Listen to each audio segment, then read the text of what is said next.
नमस्कार. प्राजक्ताच्या नवीन भागामध्ये आपल्या सगळ्यांचं स्वागत. विंदा करंदीकरांची एक कविता घेऊन आले. या कवितेतील प्रसंग थोडा काल्पनिक आहे, पण कविता खूप छान आहे. तुकोबांच्या भेटीला शेक्सपियर आला ही काल्पनिक कविता किंवा अभंग आहे असंही म्हणतात. संत तुकाराम आणि विल्यम शेक्सपियर या दोन महान साहित्यिकांच्या काल्पनिक भेटीचं वर्णन या कवितेत केलंय, ज्यात तुकोबांची भक्ती आणि शेक्सपियरच्या नाट्यमयतेची तुलना केलेली आहे. या कवितेतून तुकोबांच्या शब्दांची महानता आणि सर्वसामान्य लोकांच्या जीवनातील तत्वज्ञान कसे प्रकट होते हे दाखवून त्यांच्या अभंगाची आणि शेक्सपियरच्या नाटकाची तुलना करण्याचा हा एक प्रयत्न आहे. जिथे दोघेही आपापल्या जगात अमर आहेत, तरीही त्या दोघांच्या साहित्यातून आपल्याला जे जीवन दर्शन दिसते हे या कवितेत सांगितले. कविता अशी आहे. तुकोबाच्या भेटीला शेक्सपियर आला. तुकोबाच्या भेटी शेक्सपियर आला, तो झाला सोहळा दुकानात. तुकोबाच्या भेटी शेक्सपियर आला, तो झाला सोहळा दुकानात. जाहली दोघांची उराउरी भेट. जाहली दोघांची उराउरी भेट, उरातले थेट उरामध्ये. तुका म्हणे विल्या तुझे कर्म थोर. तुका म्हणे, विल्यम शेक्सपियरला म्हणाले तुकाराम, तुका म्हणे विल्या तुझे कर्म थोर, अवघाची संसार उभा केला. शेक्सपियर म्हणे एक ते राहिले.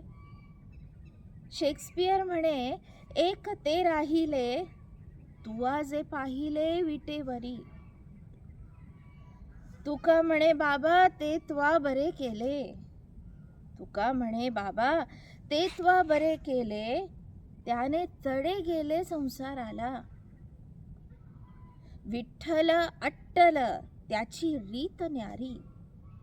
विठ्ठल अट्टल त्याची रीत न्यारी, माझी पाटी कोरी लिहोनिया. शेक्सपियर म्हणे तुझ्या शब्दामुळे. शेक्सपियर म्हणे तुझ्या शब्दामुळे मातीत खेळले शब्दातीत. तुका म्हणे गड्या वृथा शब्दपीठ. तुका म्हणे गड्या वृथा शब्दपीठ, प्रत्येकाची वाट वेगळाली. वेगळीये वाटे वेगळाले काटे. वेगळीये वाटे वेगळाले काटे, काट्या संगे भेटे पुन्हा तोच. ऐक ऐक वाजे घंटा ही मंदिरी. आता तुकारामांची दुकान बंद करून घरी जायची वेळ झाली. ऐक ऐक वाजे घंटा ही मंदिरी, कजागिण घरी वाट पाही. दोघे निघून या गेले दोन दिशा. भेट झाली आणि शेक्सपियरही गेला आणि तुकारामही गेले. दोघे निघून या गेले दोन दिशा, कौतिक आकाशा आवरेना. कौतिक आकाशा आवरेना. दोन महान साहित्यिकांची भेट, तुकारामांच्या शब्दांनी जगाला दिलेली शिकवण, शेक्सपियरच्या नाटकांच्या पलीकडे जाऊन जीवनाचा खरा अर्थ सांगते. यातूनच तुकारामांच्या विचारांची आणि भक्तीची श्रेष्ठता अप्रत्यक्षपणे या कवितेमध्ये आपल्याला दिसते. कशी वाटली कविता नक्की सांगा. लाईक, सबस्क्राईब आणि कमेंट करायला बिलकुल विसरू नका. धन्यवाद.